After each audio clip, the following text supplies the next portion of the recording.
Welcome to part 2 of the billionaire CEO who chose a seat to spite his ex-wife on a flight, but she landed to a Bentley waiting with triplets he never knew about. After spending a life-changing week bonding with the 3 sons he never knew existed, Blake discovers a new purpose in fatherhood and begins questioning the high-powered career that once defined him. But when a corporate crisis pulls him back to New York, he returns with a clearer heart, determined to rebuild his life, earn Emma's trust, and finally reveal to the boys that he is their father. 6 months passed in a blur of milestones and adjustments. True to his word, Blake purchased a spacious colonial home just 10 minutes from Emma's place in Boston. The Harrington Global Boston office opened with a small but efficient team, allowing Blake to maintain his leadership while dramatically reducing his time in New York. The transition wasn't without challenges. Some board members questioned his new priorities, and several key clients required personal reassurance that the company's direction remained steady. But Blake navigated these obstacles with a determination that surprised even his closest associates. The boys had settled into a routine that included Blake 3 days during the school week and alternating weekends. They still called him Blake most of the time, though Dad occasionally slipped out, especially from Lucas, who embraced change with characteristic enthusiasm. The first time it happened, a casual "bye, Dad," as Blake dropped him off at school. Blake had sat in his car afterward, overwhelmed by emotions he couldn't quite name. Today marked another first, the boys' 6th birthday party, jointly planned by Blake and Emma. The backyard of Blake's new home had been transformed into a space-themed wonderland, complete with a rocket ship bounce house, astronaut training obstacle course, and a cake shaped like the solar system. "The decorations look amazing," Emma said, joining Blake on the patio where he was arranging gift bags. She wore a simple blue sundress that complemented her eyes, her hair pulled back in a loose ponytail. "The boys are going to lose their minds when they see all this." "I hope so," Blake replied, straightening a slightly crooked banner. "I've never thrown a children's party before. I feel like I'm preparing for a high-stakes business presentation." Emma laughed, the sound easier and more relaxed than it had been months ago. "Trust me, 6-year-olds are a much tougher audience than shareholders. But you've covered all the bases: sugar, activities, and more sugar. You'll be fine." Blake smiled, appreciating her reassurance. Their relationship had evolved into something neither of them had anticipated. Not quite friends, not quite former spouses, but partners in the most important project of their lives. They consulted each other on decisions regarding the boys, shared observations about developmental milestones, and occasionally, in quiet moments like this, remembered why they had fallen in love in the first place. "The astronaut instructor should be here any minute," Blake said, checking his watch. "And the face painter at 2. "Astronaut instructor?" Emma raised an eyebrow. "That wasn't on the planning document we shared." Blake looked slightly sheepish. "Last-minute addition. He's from the planetarium, does educational programs about space exploration. I thought it might add something special." Emma studied him for a moment, then shook her head with a small smile. "You're nervous about this party. Is it that obvious?" "Only to someone who knows you well." She adjusted one of the gift bags he'd been fussing with. "Blake, the boys already think you hung the moon. You don't need to impress them with extravagant additions." "I know," he admitted. "I just want everything to be perfect. It's their first birthday with me in their lives." Emma's expression softened. "And there will be many more. But what they'll remember isn't whether you had the perfect activities or decorations. It's that you were present, that you cared enough to try." Before Blake could respond, the sound of car doors slamming announced the arrival of the first guests. Emma squeezed his arm briefly, a gesture of support that felt both familiar and new, then moved to greet the newcomers. The party unfolded in a whirlwind of excited children, chatting parents, and organized chaos. Blake found himself moving between roles: host, father, co-parent, with increasing ease. He helped Noah navigate a disagreement with another boy over whose turn it was on the obstacle course. He sat with Ethan and a small group of quieter children as the astronaut instructor showed them how to build paper rockets. He laughed as Lucas, face painted like a galaxy, led a conga line of children through the yard. "You're a natural," a voice observed, and Blake turned to find Claire, the boy's former nanny who had stayed on part-time after the move to Boston. "I don't know about that," Blake replied, watching as Emma expertly redirected an overtired child toward a calmer activity. Emma makes it look effortless. I'm still learning. So is she, Claire said with the wisdom of someone who had worked with many families. No parent has it all figured out, not even ones who've been doing it from the beginning. The observation stayed with Blake as the party continued. He watched Emma more closely, noticing the moments of uncertainty that flashed across her face before she made decisions. The way she sometimes glanced at other parents, as if checking whether she was handling situations correctly. It was a revelation to realize that she, too, was constantly learning, constantly adjusting her approach. As the party wound down and guests began to leave, Blake found himself standing beside Emma again, both of them watching as the boys showed their new toys to the few remaining friends. "We did it," he said, offering her a bottle of water from the cooler. First joint parenting event successfully completed. With only minor casualties. Emma agreed, nodding toward a small tear in the bounce house that Blake's assistant was already arranging to have repaired. The boys had a wonderful time. "You should be proud." "We should be proud," Blake corrected. "This was a team effort." Emma smiled, accepting the amendment. "Yes, it was." She hesitated, then added, "You know, when I imagined telling you about the boys, I never pictured this outcome. I expected anger, resentment, maybe a legal battle over custody. Not this." "What is this exactly?" Blake asked, genuinely curious about how she defined their current relationship. Emma considered the question. Co-parenting with mutual respect?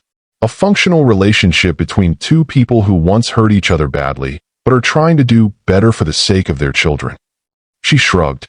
"I don't know if there's a simple label for it." "Maybe it doesn't need one," Blake suggested. "Maybe it just needs to work." Their conversation was interrupted by Lucas racing over, his face still painted with stars and planets, though somewhat smudged from hours of play. "Blake, Mom, can Jake stay for a sleepover, please?" His mom said it's okay if you say yes. Blake and Emma exchanged glances, having a silent conversation of their own. They hadn't discussed sleepovers yet, and this was technically Blake's weekend with the boys. "If it's okay with your mom, it's okay with me," Blake said, deferring to Emma's greater experience with such matters. Emma considered for a moment. "Just Jake, or were you thinking of inviting other friends too?" Lucas's eyes widened at this possibility he hadn't considered. "Can I invite more people? Like a birthday sleepover party?" "I think one friend for your first sleepover at Blake's house is plenty," Emma said gently. "Maybe next time we can plan for more." Lucas nodded, accepting this reasonable compromise. "So Jake can stay?" "Yes, Jake can stay," Emma confirmed. "But you need to make sure Ethan and Noah are okay with sharing their time with Blake with your friend." "They will be." Jake brings his Lego space station that Ethan wants to see, and he knows all about dinosaurs like Noah likes. Lucas was already running back to share the good news before either parent could respond. "I should have consulted with you first," Emma said once Lucas was out of earshot. "It's your weekend, your house." "I appreciate you setting boundaries," Blake replied. "I wouldn't have thought about how a sleepover might impact the other boys' time with me." Emma nodded, acknowledging his point. Parenting multiples means constantly balancing individual needs against group dynamics. It's complicated. "I'm learning that," Blake agreed. "Every day brings some new challenge I never anticipated." "Welcome to parenthood," Emma said with a small smile. Just when you think you've figured it out, they changed the rules. As the last guests departed and the cleanup began, Blake found himself reflecting on how much his life had changed in 6 short months. The man who had boarded that flight to Chicago, bitter and alone, focused solely on his company's success, seemed like a stranger now. That man couldn't have imagined the joy of helping 3 boys build a fort in the living room, or the satisfaction of seeing Ethan's face light up when he mastered a difficult reading passage, or the simple pleasure of family dinners filled with the chaotic energy of childhood. Later that evening, after Jake's parents had dropped off his overnight bag, and the initial excitement of the sleepover had given way to 4 tired boys playing quietly in the game room, Blake walked Emma to her car. "Thank you for today," he said as they stood in the driveway. "For helping make their birthday special." "That's what we do now," Emma replied simply. "We make things special for them, together when we can." The moment felt weighted with possibility, with words unspoken but hovering between them. Blake found himself studying her face in the soft glow of the porch lights. noticing the subtle changes that 5 years had brought. A few fine lines around her eyes, a confidence in her bearing that hadn't been there before, a quiet strength born of raising 3 children on her own. "Emma," he began, not entirely sure what he wanted to say. She met his gaze, something vulnerable flickering in her expression. "Yes." Before he could continue, Lucas's voice called from the front door. "Blake, Jake says he's never seen Star Wars. Can we watch it now? Please." The moment broken, Emma smiled and stepped back. "Duty calls. I'll pick them up Sunday evening as usual." Blake nodded, both relieved and disappointed by the interruption. "Sunday at 6. Drive safely." As Emma's car pulled away, Blake stood for a moment in the gathering twilight, aware of a feeling he hadn't experienced in years, the sense that his life was expanding in ways he couldn't have predicted, opening to possibilities he hadn't allowed himself to imagine. "Blake," Lucas called again, more insistently this time. "Are you coming?" "On my way," Blake replied, turning toward the house, toward the 4 excited boys waiting for him, toward the new life he was still learning to navigate one day at a time. If you've ever had a moment when you realized your life had changed completely without you noticing the exact moment of transformation, hit that like button. And if you're curious about how Blake and Emma's relationship continues to evolve as they navigate co-parenting and their complicated history, subscribe to my channel for the next part of this story about family, forgiveness, and finding your way back to what truly matters. The sleepover was a success, despite Blake's initial nervousness about hosting another child. Jake proved to be a polite, easygoing boy who seamlessly integrated into the brothers' dynamic. By Sunday afternoon, when Emma arrived to pick up the boys, all 4 children were sprawled across the living room floor, deeply engaged in creating an elaborate city from Blake's childhood Lego collection, which he'd recently rediscovered in his mother's attic. "Looks like they've been busy," Emma observed, accepting the cup of coffee Blake offered as they watched from the kitchen doorway. "They've been at it for hours," Blake confirmed. "I've been instructed not to touch anything, as the city is still under construction." Emma smiled, sipping her coffee. "How was the rest of the weekend? Any challenges with the sleepover?" "Nothing major. Jake had a moment of homesickness around bedtime, but FaceTiming his mom helped. And I learned that 6-year-olds can consume an astonishing amount of pancakes for breakfast." "The bottomless pit phase has begun," Emma agreed. "Just wait until they're teenagers." The casual reference to a future they would share, watching their sons grow into young men, hung between them, comfortable yet significant. 6 months ago, such an assumption would have felt presumptuous. Now it felt natural, expected. "I wanted to ask you something," Blake said, setting his coffee down. "Thanksgiving is coming up in a few weeks. I was thinking of hosting dinner at my place, inviting my parents to meet the boys." Emma's expression grew thoughtful. "That's a big step." "I know, but they're eager to meet their grandsons, and I think the boys are ready. I've shown them pictures, talked about who my parents are." He hesitated. "I'd like you to be there too, if you're comfortable with that." Emma raised an eyebrow. "You want me to have Thanksgiving dinner with your parents? The same parents who thought I was a gold digger when we got engaged, and were probably relieved when we divorced?" Blake winced. His parents' disapproval of his marriage had been another source of tension between them. Thomas and Eleanor Harrington, old Boston money with carefully cultivated social connections, had never quite accepted Emma, the daughter of a professor and a nurse, as suitable for their only son. "They were wrong about you," Blake said firmly. "And they know that now. I've told them about how you've raised the boys, about your research work, everything. They want to make amends." Emma looked skeptical. "People don't change that easily, Blake." "Maybe not. But becoming grandparents might change their perspective." He met her gaze directly. "I'm not asking for their sake. I'm asking for the boys. And for mine. I want us to find a way forward that doesn't carry all the baggage of the past." Emma was quiet for a long moment, considering. "I'll think about it," she said finally. "That's the best I can offer right now." Blake nodded, accepting this as a fair response. "Thank you." Their conversation was interrupted by Lucas racing into the kitchen, his face alight with excitement. "Mom." "Blake, Jake's mom said he can come over again next weekend. Can he? Please." And just like that, they were back to the immediate concerns of parenting, the deeper questions of their evolving relationship temporarily set aside. The following week brought an unexpected complication. Emma was scheduled to present her latest research at an environmental conference in San Francisco, a significant professional opportunity she'd committed to months before Blake had re-entered their lives. The conference coincided with Blake's planned business trip to Tokyo, creating a childcare dilemma they hadn't anticipated. "I can cancel my trip," Blake offered during their hastily arranged coffee meeting to discuss the situation. "The Tokyo expansion can wait." Emma shook her head. "No, this is exactly the kind of situation we need to figure out. We can't both cancel important commitments every time our schedules conflict." "What about Claire? Could she stay with the boys at your place?" "She's visiting her daughter in Florida that week." Emma tapped her fingers thoughtfully against her coffee cup. "What about your parents? You said they're eager to meet the boys. This could be a chance for them to spend time together before Thanksgiving." Blake looked surprised by the suggestion. "You'd be comfortable with that? You haven't even met them again yourself yet." "I'm trying to be practical," Emma replied. "And yes, I trust your judgment. If you think they're ready to be involved in the boys' lives, then a few days of grandparent time might be good for everyone." Blake studied her face, searching for signs of reluctance or resentment, but found only pragmatic determination. "I'll call them today," he said. "They'll be thrilled." And they were. Thomas and Eleanor Harrington rearranged their own schedules without hesitation, eager for the opportunity to meet their grandsons.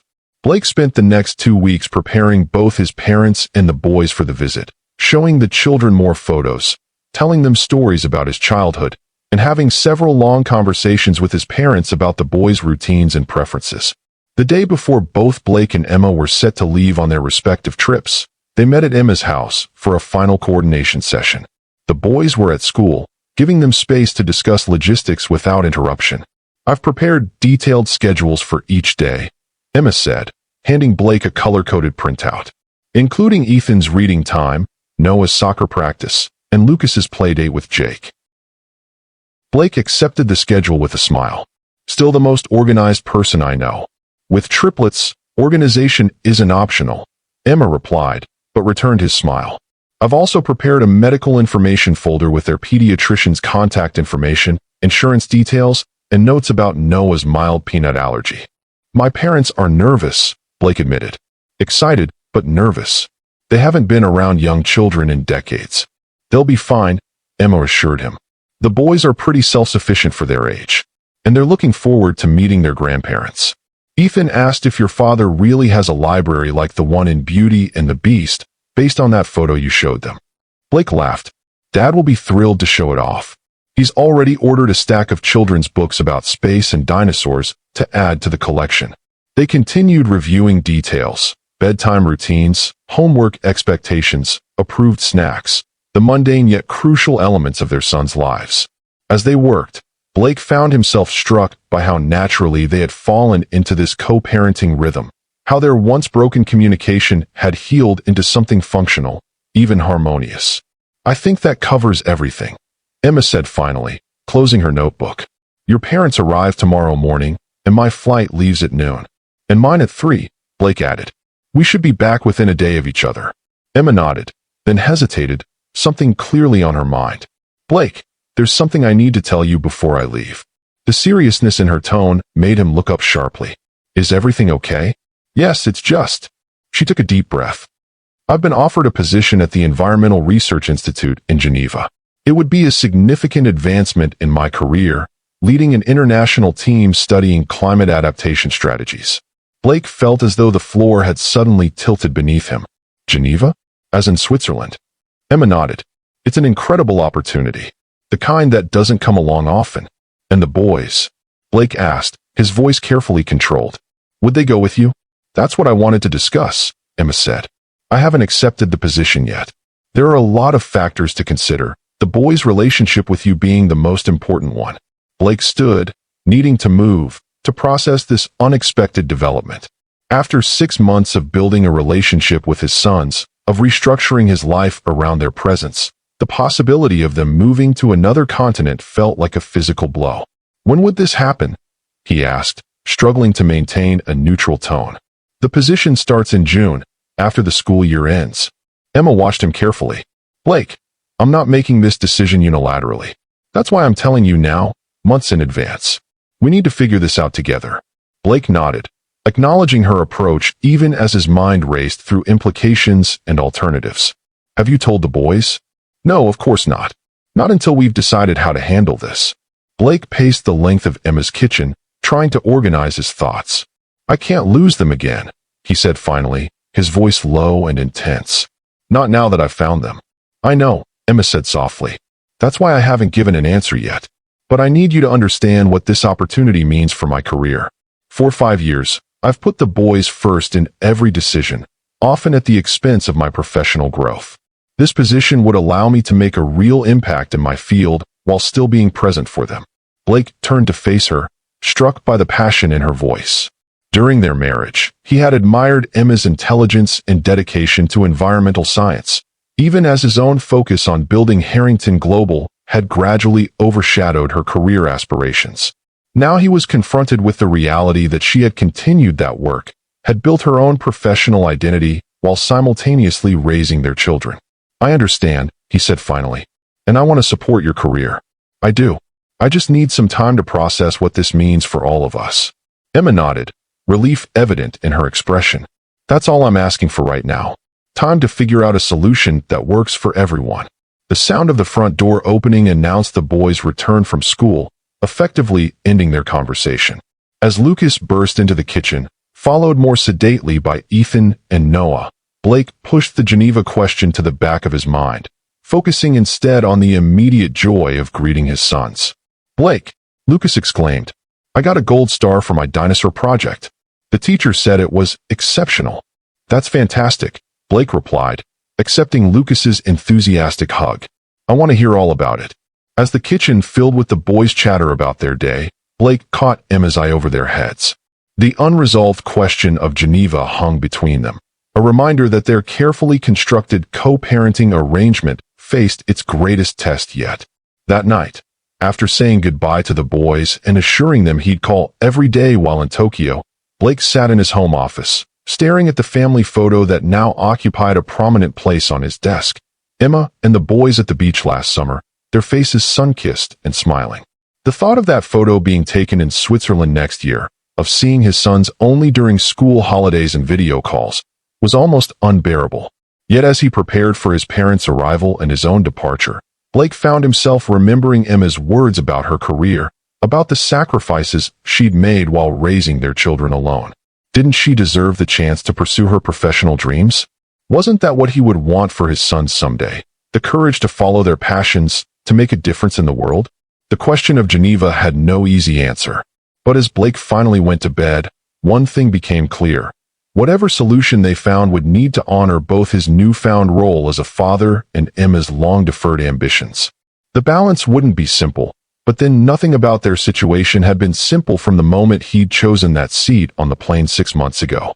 If you've ever had to choose between competing priorities that both matter deeply to you, hit that like button. And if you're wondering how Blake and Emma will resolve this new challenge to their co-parenting arrangement, subscribe to my channel for the next part of this story about finding balance between personal dreams and family responsibilities. Blake's parents arrived the next morning, their nervousness evident in his mother's excessive gift-bearing and his father's uncharacteristic chattiness. Eleanor Harrington, at 68, remained the picture of Boston aristocracy, silver hair perfectly styled, pearls at her throat, posture impeccable. Thomas, 2 years older, carried himself with the dignified bearing of a man who had spent his career in corporate law before retiring to serve on various prestigious boards. The house looks wonderful, Blake, Eleanor commented as he gave them a tour. Much more suitable than that sterile penthouse in New York. The boys need space to play, Blake replied simply, and a yard for soccer and catch. Thomas nodded approvingly. Good schools in this neighborhood too. You've thought this through. I've had help, Blake acknowledged. Emma's been incredibly supportive in helping me create a home that works for the boys. His parents exchanged glances at the mention of Emma's name, but whatever their private thoughts, they kept them to themselves.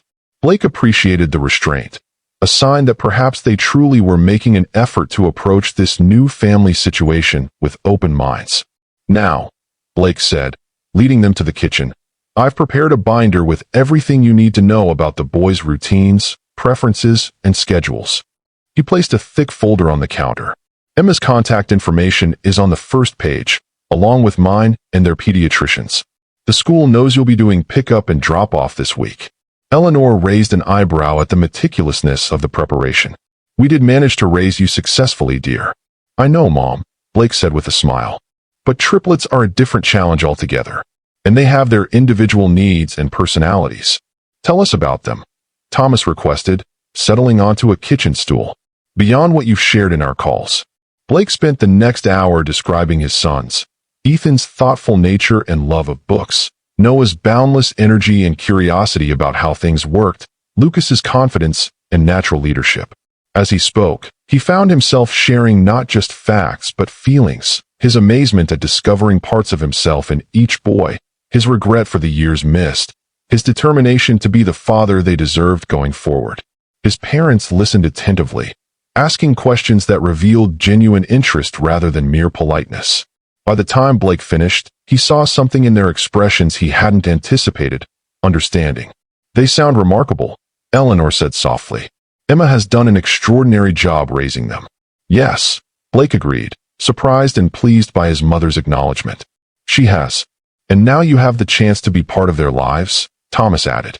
A second chance many men never get. The simple truth of his father's statement hung in the air, a reminder of how fortunate Blake was despite the complicated circumstances.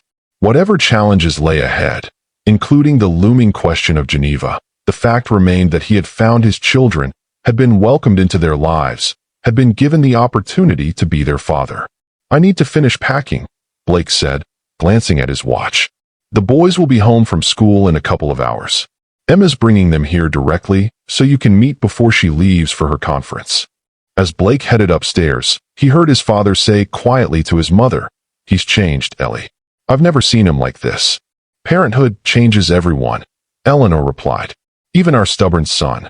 The meeting between the boys and their grandparents went better than Blake had dared hope. Initial shyness quickly gave way to curiosity as Lucas peppered Thomas with questions about the olden days, and Ethan gravitated toward Eleanor's offer to show him the first-edition children's books she'd brought as gifts. Noah, after careful observation, decided his new grandfather was trustworthy enough to demonstrate his latest soccer moves in the backyard. Emma watched these interactions with a carefully neutral expression, polite but reserved in her own exchanges with the Harringtons. Blake could sense her evaluating, assessing whether these people could be trusted with her children, their children, during her absence. "They'll be fine," Blake assured her quietly as they stood on the porch, the boys now engaged in examining Thomas's collection of antique pocket watches. "My parents may be formal, but they're responsible and they already adore the boys." Emma nodded, some of the tension leaving her shoulders. "I know. It's just the first time I've left them with someone other than you or Claire since, well, ever." The admission surprised Blake. "Really? No vacations or work trips in 5 years?" "Not overnight ones," Emma confirmed. "I've structured my research schedule around their needs. Local conferences, day trips when possible." Another sacrifice he hadn't known about, another dimension of the parenting experience he was still learning to understand. "They'll miss you," he said. "But this is good for them too. Expanding their circle of trusted adults, learning that people can leave and still come back." Emma smiled slightly. "When did you become so wise about child development?" "I've been reading books," Blake admitted. "Lots of books. And watching you." Their eyes met in a moment of shared understanding. Two people on a journey neither had anticipated, learning from each other as they navigated unfamiliar terrain. "I should go," Emma said, breaking the moment. "My flight leaves in 3 hours, and I still need to get through security." The boys rushed to say goodbye, extracting promises of daily video calls and souvenirs from San Francisco. Blake watched as Emma hugged each son, whispering private messages that made them giggle or nod solemnly. The ease of these exchanges, the depth of connection evident in every interaction, reminded him again of all he had missed and all he hoped to build in the years ahead. "Safe travels," he said as Emma prepared to leave. "Call when you land." "I will," she promised. "You too," from Tokyo. With final waves and blown kisses, Emma departed, leaving Blake with his parents and sons, a new family configuration none of them had experienced before. The moment felt significant, a turning point in their evolving story. "Who wants to help make dinner?" Eleanor asked, smoothly stepping into the temporary void Emma's departure had created. I understand you boys are excellent kitchen assistants. As the children eagerly followed their grandmother inside, Thomas lingered on the porch with Blake. Emma seems different from what I remember, he observed carefully. Blake nodded. She is different. Stronger, more confident. Motherhood changed her. Or maybe she was always this person, and I was too focused on my own ambitions to really see her. Thomas considered this with the thoughtfulness that had made him a respected attorney. And now, what do you see when you look at her? The question caught Blake off guard. What did he see when he looked at Emma now? The mother of his children, certainly. A co-parent he respected. But also glimpses of the woman he had fallen in love with years ago. Her intelligence, her quiet determination, her capacity for joy in small moments. And something new, an admiration for the life she had built without him, the career she had pursued while raising their sons alone. I see someone I'm still getting to know, Blake answered finally. Someone who deserves more credit than I ever gave her. Thomas nodded, seemingly satisfied with this response. Your mother and I didn't give her enough credit either, he admitted. We were wrong about her intentions, about her character. I hope we'll have the chance to make amends for that misjudgment. The acknowledgement, so unexpected from his typically unapologetic father, left Blake momentarily speechless. I think you'll have that chance, he said finally. Emma doesn't hold grudges. She's too practical for that. A valuable quality, Thomas observed. One I hope you've learned to appreciate. Before Blake could respond, Lucas called from inside. Blake, Grandma says you need to show her where the pasta pot is. Duty calls, Blake said with a smile, clapping his father on the shoulder as they headed inside together. The next morning brought the challenge of Blake's own departure. Despite thorough preparation, saying goodbye to the boys proved more difficult than he had anticipated. Ethan grew quiet and withdrawn. Noah asked repeated questions about exactly when Blake would return, and Lucas made him promise, with another solemn pinky swear, that he wouldn't miss their upcoming school play.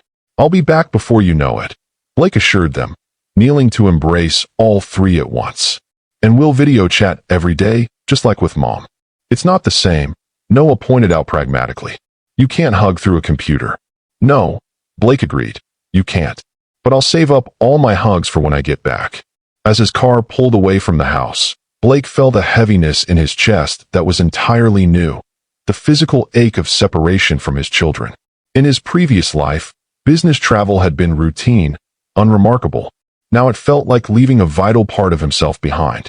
The Tokyo meetings proved productive but grueling, with time zone differences making communication with Boston challenging. Blake found himself scheduling calls with the boys during brief breaks between negotiations, stepping out of high-level discussions to hear about lost teeth and playground adventures.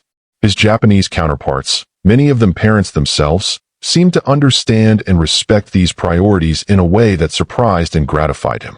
It was during one of these calls, for days into his trip, that Blake noticed something was wrong. The boys seemed subdued, their usual exuberance muted.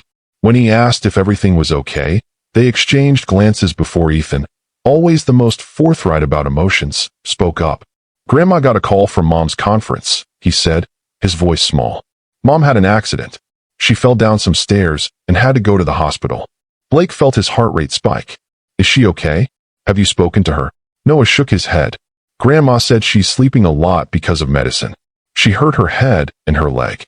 But she's going to be okay, Lucas added quickly, his need to reassure evident even through the screen.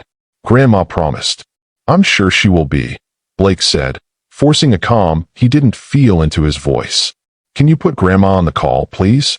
Eleanor's face appeared on screen moments later, her expression grave but composed. Blake, I didn't want to worry you in the middle of your negotiations. What happened, Mom? The full story, please. Eleanor sighed. Emma fell down a flight of stairs at the conference center.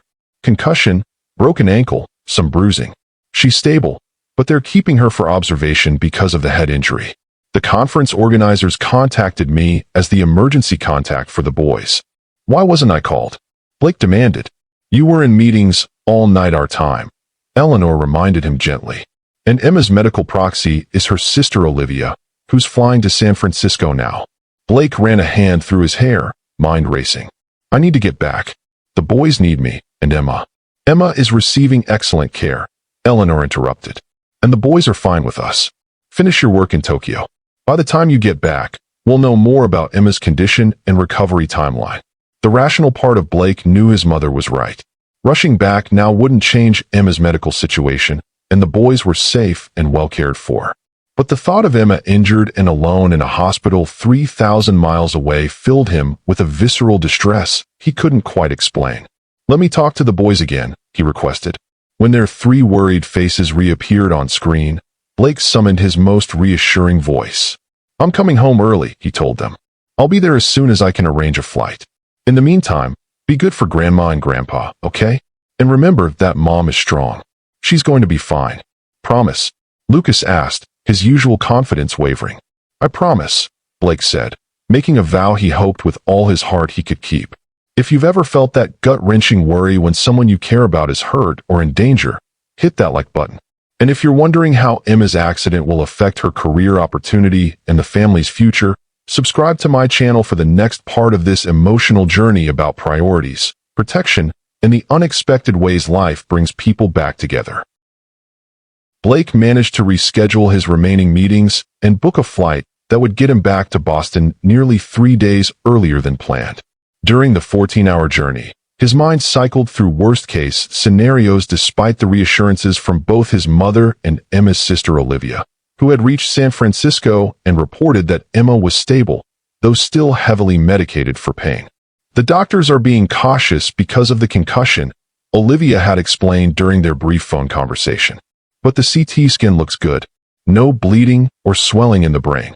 The orthopedic surgeon says her ankle will require surgery. She has 3 pins being placed tomorrow." "When can she travel?" Blake had asked, already calculating logistics. "Not for at least a week, maybe longer," Olivia replied. "Head injuries are unpredictable, and they won't clear her for air travel until they're certain there's no risk." The information was simultaneously reassuring and concerning. Emma wasn't in immediate danger, but her recovery would be complicated and prolonged. What did that mean for the boys? For her conference presentation? For the Geneva opportunity? By the time Blake's plane touched down in Boston, he had formulated a plan. His parents would continue caring for the boys while he flew to San Francisco to help coordinate Emma's medical care and eventual return home. It wasn't ideal. He hated the thought of leaving his sons again so soon, but Emma needed support that her sister, with 2 young children of her own back in Chicago, couldn't provide indefinitely. The reunion with his sons was emotional, all 3 boys clinging to him, as if his presence alone could restore normalcy to their suddenly disrupted world. "Is Mom really going to be okay?" Ethan asked quietly as Blake tucked him into bed that night, his brothers already asleep in their own rooms. Blake sat on the edge of the bed, choosing his words carefully. "She has some serious injuries that will take time to heal. But yes, she's going to be okay. The doctors are taking very good care of her." Ethan studied Blake's face with the searching intensity that sometimes made him seem older than his 6 years. "You're worried, though." "A little," Blake admitted, seeing no point in dishonesty. "It's natural to worry about people we care about when they're hurt. But I'm going to San Francisco tomorrow to help Mom, and Grandma and Grandpa will stay here with you and your brothers." "I wish we could all go," Ethan said, his lower lip trembling slightly. "I know, buddy. But Mom needs quiet and rest right now. The best way you can help her is by being brave here, looking after your brothers, and doing your schoolwork so she doesn't have to worry about you." Ethan considered this, then nodded solemnly. "I can do that." "I know you can," Blake said, smoothing his son's hair back from his forehead. "You're so much like your mother, thoughtful and strong." The comparison seemed to comfort Ethan, who finally settled under his covers. "Will you call us every day? And Mom too, if she's awake?" "Absolutely," Blake promised. "Every single day." After ensuring all 3 boys were asleep, Blake joined his parents in the kitchen, where they sat reviewing the detailed schedules Emma had prepared before her trip. "The school has been notified about the situation," Eleanor reported. "They've assigned the guidance counselor to check in with the boys daily, and their teachers are aware they might need extra support." Blake nodded gratefully. "Thank you for handling all this. I know it's not what you signed up for when you agreed to watch them for a few days." "They're our grandsons," Thomas said simply. "Family steps up when needed." The straightforward statement, so characteristic of his father's pragmatic approach to life, touched Blake deeply. 6 months ago, These children had been strangers to the Harrington family. Now they were unquestionably our grandsons, deserving of whatever support and protection the family could provide. I've booked a flight to San Francisco for tomorrow afternoon, Blake told them. Olivia says Emma will have ankle surgery in the morning. Assuming all goes well, I should be there when she's recovering. And then, Eleanor asked, what's the plan for her return? That depends on her doctor's recommendations, Blake replied. Best case scenario, she's cleared for air travel in a week or so, and we fly back together. Worst case, we may need to arrange ground transportation if flying is contraindicated. Thomas raised an eyebrow. A cross-country drive with someone recovering from surgery and a concussion? That sounds challenging. There are medical transport services, Blake explained. But let's hope it doesn't come to that. After finalizing arrangements for the boy's care during his absence, Blake retreated to his home office to make one final call before bed. Dr. Melissa Brennan, Emma's fertility specialist from years ago and now a trusted friend, had agreed to speak with him despite the late hour. Based on what you've described, Emma's injuries are serious but not life-threatening, Dr. Brennan confirmed after Blake shared the information he had. The concussion is the wild card. Some people recover quickly, others experience symptoms for weeks or months. What should I be prepared for? Blake asked, needing practical guidance. Headaches, dizziness, sensitivity to light and noise, difficulty concentrating, mood changes, Dr. Brennan listed. Post-concussion syndrome can be debilitating, especially for someone like Emma who's used to being intellectually sharp and physically independent. Blake absorbed this sobering assessment. And the ankle? A trimalleolar fracture with surgical repair means no weight bearing for at least 6 weeks, possibly longer. Physical therapy after that. She's looking at a significant recovery period, which means the Geneva position. Blake trailed off, the implications clear. Would be challenging to start on schedule, Dr. Brennan finished for him. Though knowing Emma, she'll try to make it work regardless. The observation rang true. Emma had always been determined, sometimes to the point of stubbornness. It was one of the qualities Blake had both admired and found frustrating during their marriage. Thank you for your insights, Blake said. I just want to be prepared to help her however she needs. That's a good approach, Dr. Brennan replied.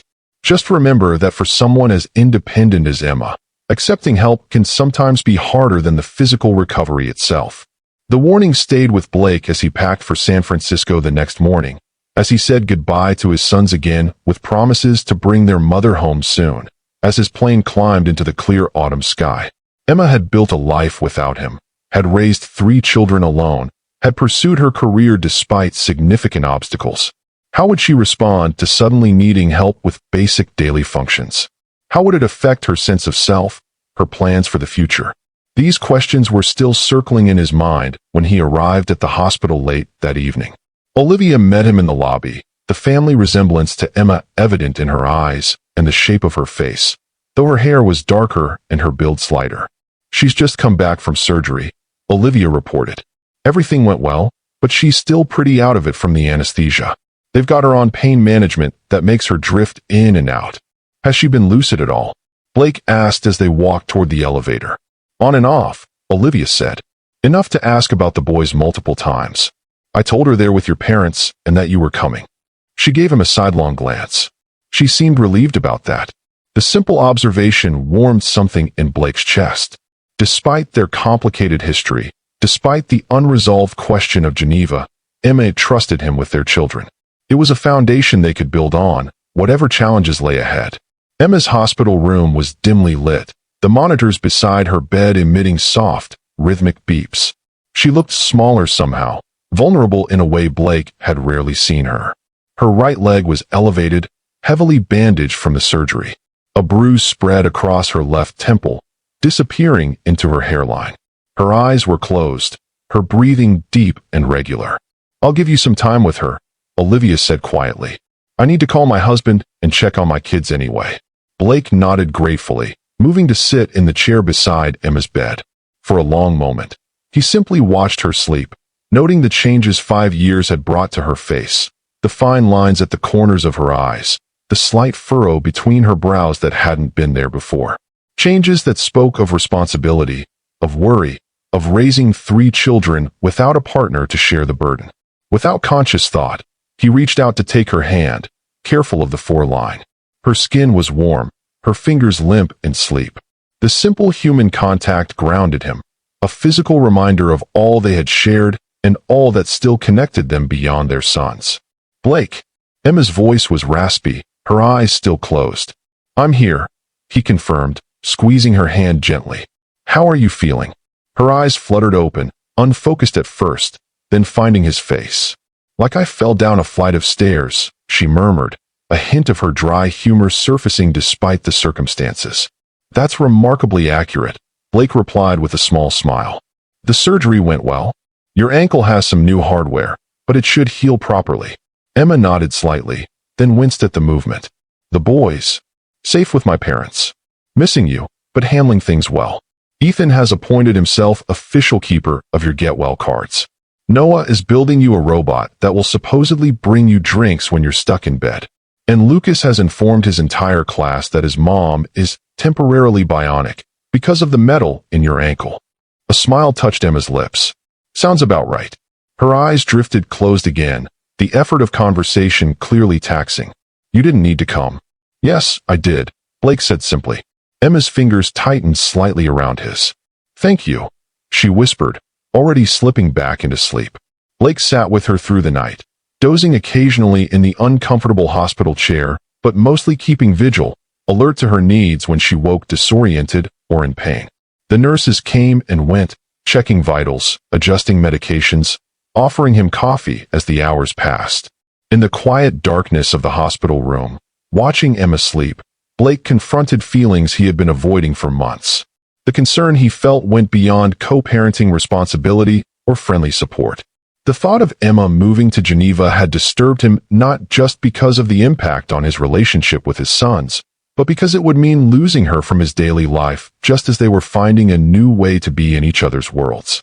The realization was both simple and profound. He still had feelings for Emma. Not the passionate infatuation of their early relationship, nor the complicated resentment of their divorce, but something new, a deep appreciation for the woman she had become, a desire to be part of her life in whatever way she would allow. What that meant for their future, Blake couldn't say. But as dawn broke over San Francisco, painting the hospital room in soft golden light, he knew with certainty that the journey they had begun 6 months ago on that flight to Chicago was far from over. Whatever came next, recovery, co-parenting, Geneva or not, they would face it together, connected by 3 remarkable boys and a history that, for all its painful chapters, had brought them to this moment of quiet understanding. If you've ever realized that sometimes life's most important truths come to us in moments of crisis, hit that like button. And if you're wondering how Emma's recovery will change her plans for Geneva and her relationship with Blake, subscribe to my channel for the final part of this emotional story about rediscovery, second chances, and the courage to rewrite your future. The next week passed in a blur of medical consultations, physical therapy evaluations, and careful planning. Emma's concussion symptoms proved relatively mild, headaches and fatigue that the doctors assured them should improve with time and rest. The ankle surgery had been successful, but as Dr. Brennan had predicted, Emma would be non-weight bearing for at least 6 weeks, followed by a gradual return to walking with physical therapy. So I'll need to cancel Geneva, Emma said on the 5th day, as Blake helped her adjust her position in the hospital bed. She had been remarkably stoic about her injuries, but this was the first time she'd mentioned the job opportunity. Cancel or postpone? Blake asked carefully, sensing the significance of the distinction. Emma sighed, wincing slightly at the movement. The position starts in June. Even with the most optimistic recovery timeline, I'd be just getting back to normal walking by then. Moving to a new country, starting a demanding job, managing the boys' transition to a new school, it's too much. Blake sat in the chair beside her bed, giving her his full attention. What did the Institute say when you explained the situation? They've been understanding. Offered to delay my start date by 3 months. Emma's expression was a mixture of resignation and disappointment. But that would mean pulling the boys out of school mid-year, which isn't ideal. No, it isn't, Blake agreed. He hesitated, then added, there are other options we could consider. Emma raised an eyebrow, a gesture that reminded him of their early days together, when she would challenge his business assumptions with that same look. Such as, "You could go ahead as planned in June, and the boys could stay with me until the school year ends. Then they could join you for the summer, see how they adjust to Geneva, and we could make decisions about the following school year based on how they're doing." Emma studied him, surprise evident in her expression. "You'd be willing to consider that? Them living in Switzerland during the school year?" "I'd prefer they didn't," Blake admitted honestly. "But I also don't want you to give up this opportunity. Maybe there's a compromise. They live primarily with me during the school year, with extended visits to you during breaks. Or they try a year in Geneva, and if it doesn't work out, they come back to Boston." "You've thought about this," Emma observed. "I've had a lot of time to think, sitting in this hospital room," Blake replied with a small smile. "And watching you these past few days, how frustrated you are by the setback, how determined to recover. It's reminded me of something I always admired about you. You don't give up on what matters to you." Emma was quiet for a moment, absorbing his words. "The boys matter most," she said finally. "More than any job." "I know that," Blake assured her. "But you matter too. Your dreams, your career. The boys benefit from seeing you pursue those things, from understanding that parenthood doesn't mean abandoning your own identity." Emma's eyes filled unexpectedly with tears. "When did you get so wise about balancing career and family? That wasn't exactly your strong suit during our marriage." The observation stung, but Blake couldn't deny its truth. "I've had some hard lessons," he acknowledged. "Losing you. Missing the first 5 years of my children's lives. Realizing that all the success in the world means nothing if you don't have people to share it with." He met her gaze directly. "I'm trying to learn from those mistakes, not repeat them." Emma wiped away a tear that had escaped down her cheek. "I need to think about all this. Nothing has to be decided right now." "No," Blake agreed. "Right now, the priority is getting you well enough to travel home. The boys miss you terribly, despite daily video calls and the small army of get-well cards they keep sending." The mention of their sons brought a smile back to Emma's face. "How are they really doing? Your parents are being honest with you about any problems?" "They're doing remarkably well, all things considered," Blake assured her. "My mother reports that Ethan has been helping Noah with his reading homework, and Lucas has appointed himself official breakfast chef, though his culinary skills are currently limited to pouring cereal and milk." Emma laughed, then winced as the movement jostled her injured ankle. "I can just picture that. Lucas has been trying to make breakfast since he was 4, usually with disastrous results. My father has apparently been teaching them chess," Blake continued. "Ethan's taken to it naturally. Noah gets bored halfway through, but has developed his own version with modified rules that Dad says actually make a strange kind of sense. And Lucas treats the pieces like action figures with complex backstories." "That sounds exactly right," Emma said, her expression softening with love for their sons. "They're all so different, even though they look identical." "They're extraordinary," Blake agreed. "You did an amazing job with them, Emma. Truly." She accepted the compliment with a nod, then changed the subject to practical matters. The travel arrangements Blake had been making, the modifications needed at her house to accommodate her limited mobility, the follow-up medical care she would need in Boston. 2 days later, Emma was finally discharged from the hospital. Her doctors had cleared her for air travel, though with specific precautions for her concussion and ankle. Blake had arranged for first-class tickets to provide more space and comfort, and a medical transport service to assist with the airport transitions. "This feels like overkill," Emma protested as an attendant helped her into a wheelchair at the hospital exit. "Doctor's orders," Blake reminded her. "No weight bearing on that ankle, and minimal exertion while your brain heals."